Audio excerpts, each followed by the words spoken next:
안녕하세요. 반갑습니다. 제가 또 와버렸네요. 그만 오세요.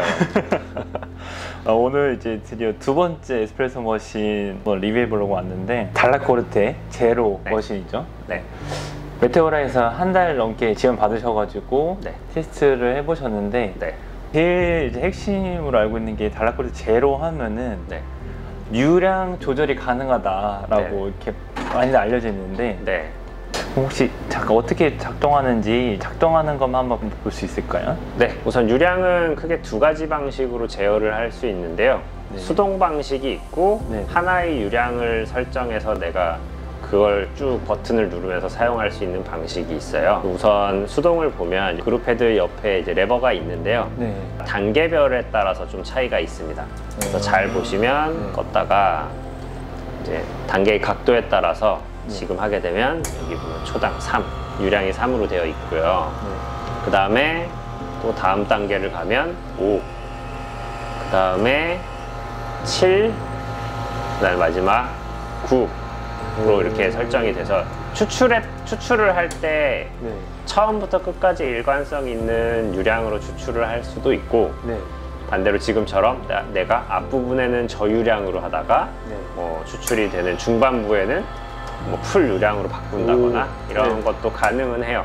하지만 이거는 어떻게 보면 수동으로 추출하는 거고, 네. 프로그래밍이 되는 방식은 아니에요. 그래서 네. 좀 간단하게 테스트를 해본다거나 네. 뉘앙스를 알아볼 때는 이렇게 세팅을 하지 않고 간편하게 하는 방식이 있고, 지금 보면 여기에는 9로 설정이 되어 있는데, 네. 이거를 이제 기본 스탠다드를 내가 몇으로 할 거냐에 따라서 좀 다르게 설정을 한다라고 하면, 네.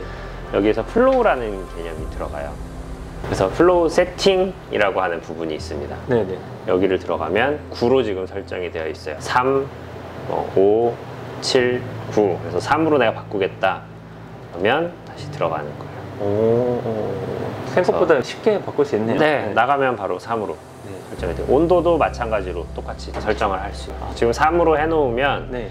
이제 이 수동과는 상관없이 네. 여기 버튼을 이용해서 추출을 할 때 초당 3g으로 유량이 설정이 되어 있는 거예요. 처음부터 끝까지 3g으로 추출이 된다라는 거고, 네. 내가 이거를 해서 좀 다른 설정으로 바꿔보겠다라고 하면 다시 들어가서 또 바꾸는 거예요. 5.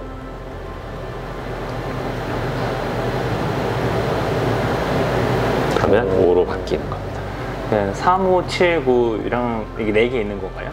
근데 이게 사실 어떻게 보면 표식 값이고, 네. 조금 다른 유량으로 설정을 해도 돼요. 이건 표식 값이기 때문에 네네네. 이제 그거에 대해서는 크게 이걸로만 되는 건가는 아니고, 여기서 보면 이제 플로우 세팅이 방금처럼 내가 몇으로 할 건지에 대한 개념이었다면, 플로우 칼리브레이션이라는 게 있어요. 머신이라는 거는 설치 환경이 전부 다 다르기 때문에 똑같은 머신을 설치해서 똑같은 압력을 하더라도 머신에서의 유량에는 차이가 생겨요. 네. 어쩔 수 없이 수압과 이런 것들이 다 다르기 때문에. 네. 그러면 이 머신을 여기에 설치했을 때 다시 3, 5, 7, 9에 대한 유량을 여기서 다시 설정을 할 수가 있어요. 그래서 매뉴얼과 오토매틱이라고 해서, 그래서 이 펄스 값으로 조절을 해주는 거예요. 그래서 내가 보고 5g으로 설정을 해서 추출을 했는데 네. 초당 5보다 많이 나온다라고 하면 조금 줄여주는 거고, 다시 늘려주는 거고, 이런 식으로 해서 더 정확하게 설치 환경에 따라서 완전히 정확한 유량 세팅을 할 수 있다는 게 가장 큰 장점입니다. 이건 다시 맞춰놓은 거기 때문에 네, 힘들었거든요. 다 맞추느라. 네. 그래서 보면 지금은 최종 마지막에 설정한 초당 5g으로 설정이 되어 있습니다.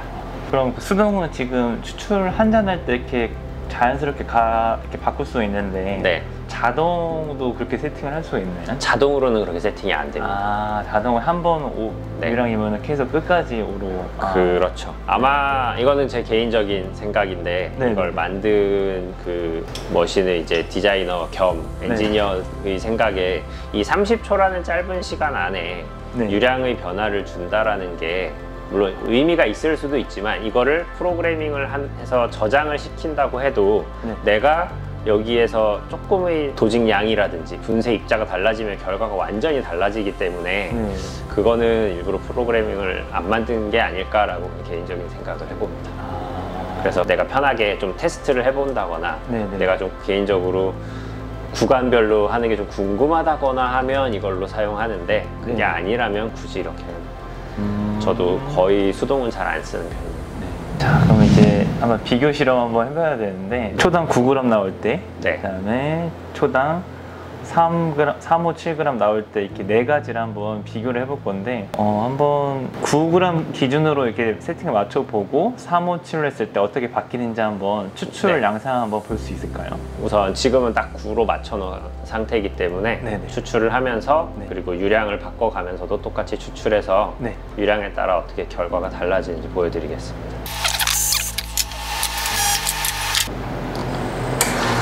9g 떨어집니다. 9g.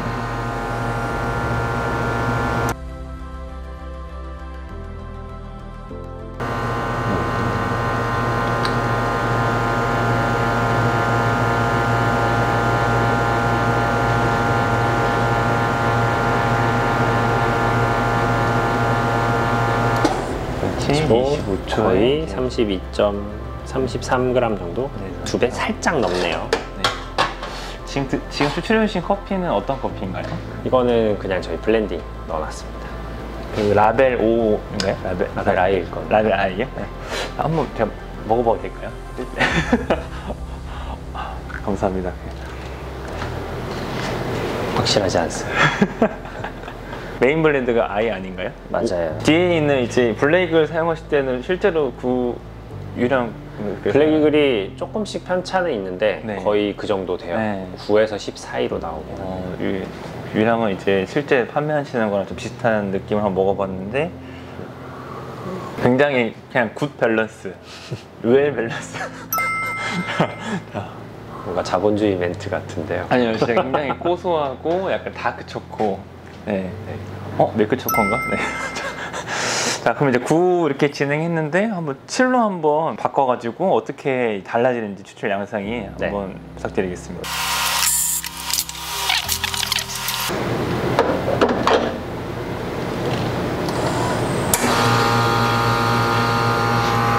자, 7g 유량으로 추출 시작했습니다. 그리고 추출이 될 때 여기 스케일을 누르면 네네.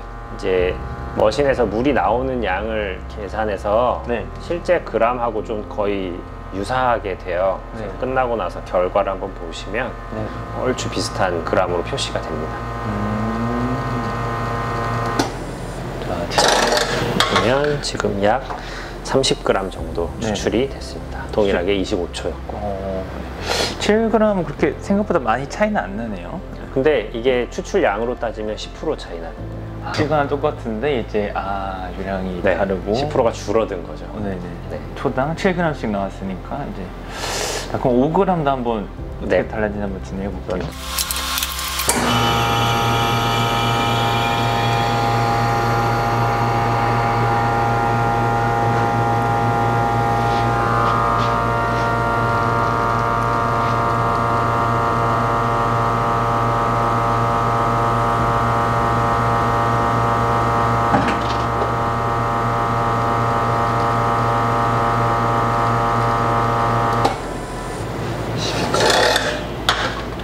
지금 오히려 살짝 늘었죠. 네.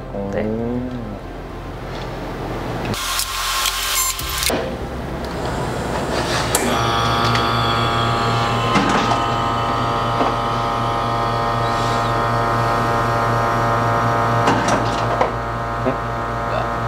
안 떨어지네요? 네, 천천히 떨어져요. 지금 12초에 떨어진 것 같은데? 네, 굉장히 처음 떨어지는 게 늦게 떨어지죠.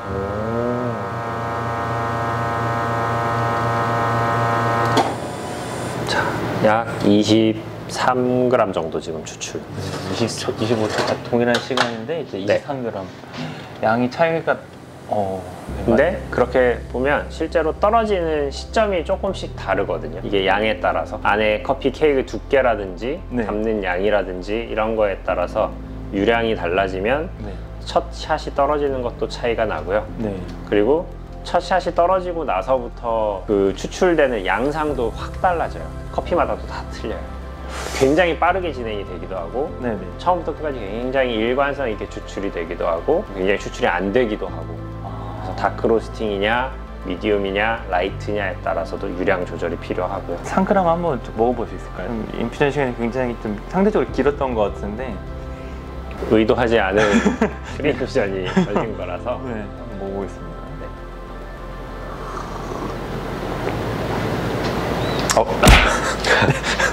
어때요? 3g이랑 9g이랑 차이가 많이 엄청 나죠. 9g에서 완전 거의 균형 잡힌 삼각형 웨밸런스였는데 3g은 약간 좀 거친 느낌이 있네요. 좀 그래서 사실 갈색으로. 지금 유량이 9g에 맞는 분쇄 입자가 설정이 되어 있는 거예요. 네네네. 그렇기 때문에 내가 3g에 맞는 또 분쇄 입자를 맞추거나 네. 또는 커피가 달라지거나 하면 3g이 반대로 웰 밸런스가 되고 네. 9g이 네. 오히려 더 좀 날카롭거나 그런 세팅으로 바뀔 수도 있어요. 그거는 커피에 따라서 얼마든지 달라지는 거기 때문에. 그렇죠. 입자를 동일하게 했는데 이제 그렇죠. 유량에 따라서 생각보다 차이가 많이 나가지고 네. 그리고 또 중요한 게 네. 지금 우리는 처음과 끝만 보잖아요. 몇 g을 넣고 네. 몇 초에 몇 g이 추출되었는가를 보는데 그쵸. 네. 아까 3 같은 경우만 봐도 네. 첫 방울이, 샷이 떨어지는 네. 게 몇 초냐가 이것도 다 달라요. 그러면 실제로 추출되는 최종까지 그 시간 안에 몇 네. g이 떨어지는가도 봐야 돼요. 그것도 굉장히 중요해요. 그렇죠. 커피가 첫 방울 떨어지기 전과 후에 맞추는 네. 거 중요한 그러니까 따지고 보면 3은 네. 처음부터 끝까지 천천히 나와야 되는 게 맞는데 사실 첫 샷이 떨어진 거는 네. 12초 정도에 떨어졌단 말이에요. 그렇죠. 그렇죠. 그런데 25초니까 총 13초 동안 네. 25g 정도가 추출된 거잖아요. 네. 근데 다른 애들은 빨리 떨어졌는데 네. 30g 정도의 추출이 된 거고 그런 차이가 굉장히 크다라는. 또 하나의 이제 재밌는 요소죠. 네. 바스켓. 필터 바스켓. 자, 세 개의 대결이 이제 시작될 텐데 53mm, 이제 58mm. 54mm를 저도 많이 안 써봐가지고 사실상 뭐 달라코르테가 유일하니까 네. 54mm를 쓰는 머신이 정말 손꼽힐 정도라서 네. 달라코르테사는 어떻게 딱 처음 머신 나왔을 때부터 53mm 바스켓을 혹시 쓰게 되었는지 혹시 유래를 좀 대표님께서 알고 계실까요? 우선은 기존에 이제 에스프레소 머신이 처음 등장해서 네.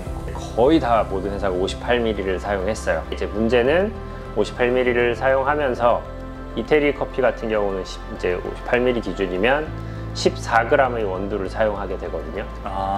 두 잔이니까 한 네. 잔에 7g 해서 두 잔 14g을 사용을 해요. 네. 그런데 14g을 사용하게 됐을 때 케이크의 높이가 너무 낮은 거죠. 그러면 케이크가 넓고 낮게 되면 네. 구바로 추출하는 경우에 채널링을 발생할 수 있는 확률이 굉장히 높아요. 그래서 실제로 지금도 이태리를 가면 네. 대부분의 카페들을 잘 보면 채널링이 좀 많이 발생한 추출이 되기는 해요. 네. 하지만 뭐 그들은 그걸 엄청나게 신경 쓰고 있지 않을 뿐이죠. 그러니까 이게 이제 개발자의 입장에서는 왜 다들 관행처럼 네. 58mm를 쓰느냐. 그래서 자기가 14g을 넣었을 때 높이가 어느 정도 나오는 이제 그걸 찾은 게 54mm인 거죠. 그래서 이게- 보면 네. 같은 양의 바스켓일 때 네. 높이가 조금 다르다는 걸 알 수 있죠. 지금- 이게 58이고 네. 이게 이제 달라코르테 53mm인데 보면 높이가 같은 양의 바스켓인데 다르거든요. 동일한 양을 넣었을 때 그만큼 네. 커피 케이크의 두께가 달라진다는 걸 의미합니다. 그래서 이제 너무 낮게 되면은 58mm에서 채널링이 네, 그러니까 발생할 이태리 커피 기준으로 해서는 14g을 많이 쓰기 때문에 거의 채널링이 좀 발생할 확률이 높아요. 그렇지만 이걸로 이제 바뀌면 두께가 조금 더 두꺼워지면 채널링이 발생하는 확률이 줄어들었거든요. 그래서 실제로 적은 양을 넣고 굉장히 효율성이 뛰어나다라는 게 장점인 거죠. 우와. 그런 차이가 요즘에는 있습니다. 14g을 도징하는 데는 많지는 않았는데 이제 못 그 봤습니다.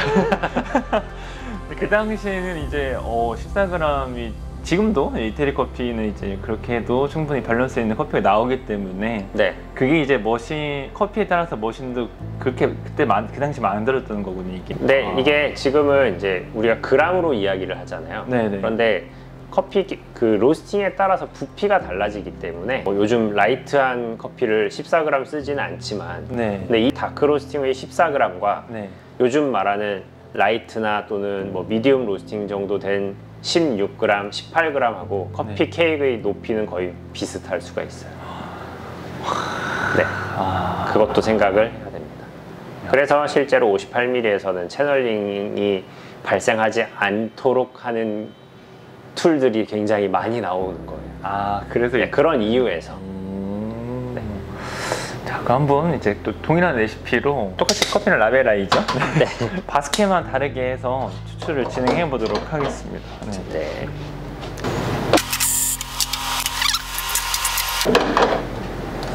25초 두 가지 다 추출하겠습니다. 네. 지금 53mm 바스켓 먼저 진행해 보겠습니다. 네, 이건 어디서도 볼 수 없는 거예요. 이게 머신이 같은데 바스켓이 다른. 이게 개인적으로 궁금했었던 부분이거든요. 그래서 실제로 내가 알고 있는 지식하고 과연 실제 추출하고 어떻게 다른가 궁금했었는데, 지금 보면 약 30g 정도 추출이 된 걸로 알 수 있고요. 그 다음에 이제 58로 추출해 보겠습니다. 같은 입자로 이제 58mm 바스켓을 사용해서 추출해 보겠습니다.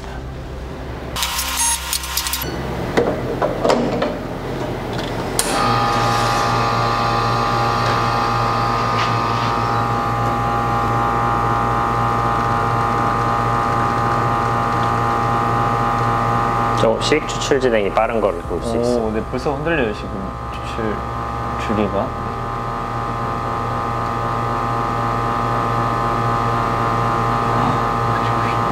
거의 터졌는데 지금.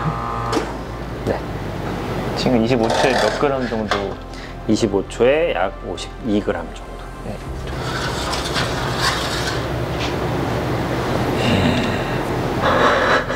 52g. 네. 그래서 실제로도 양적으로도 차이가 발생한 걸 알 수 있고요. 그래서 사실 지금 53mm에 그라인더가 맞춰져 있기 때문에 또 그렇게 나오는 것도 있고요. 동일하다라고 하면 아무래도 넓고 얕은 커피 케이크이기 때문에 지금의 분쇄 입자에선 저항이 약하다고 할 수 있는 거죠. 여기 달라진 거는 바스켓 안에 부피인 거잖아요. 그렇죠. 부피 높이가 다르다는 거죠. 그러면 헤드스페이스 공간도 약간 지금은 동일하게 맞춰져 있는 상태이기 때문에 헤드스페이스는 논외로 지금 보고서만 하더라도 추출은 차이가 난다. 추출량이 이제 22g 정도 차이가. 네, 그거를 이제 해결하려고 달라크로트에서는 이제 좁고 깊은 걸 선택한 거죠. 그러니까 사실상 굉장히 안정적으로 추출이 가능해진 거죠. 물론 뭐 도지가 얼마나 양을 하냐에 따라 달라지겠지만, 이제 그냥 단순히 비교해 보면 58mm는 상대적으로 좀 더 얇은 분쇄 입자를 사용할 수도 있는 거네요. 네, 더 가늘게 설정을 할 수 있죠. 그게 이제 또 장점이 될 수도 있는 거고요. 장단점이 있어요. 그래서 내가 어떤 타입을 내가 쓰고 있는지, 선호하는지, 어떤 커피를 좋아하는지에 따라서 선택할 수 있다는 선택의 폭이 넓다라는 게 가장 큰 장점이 되는 거죠.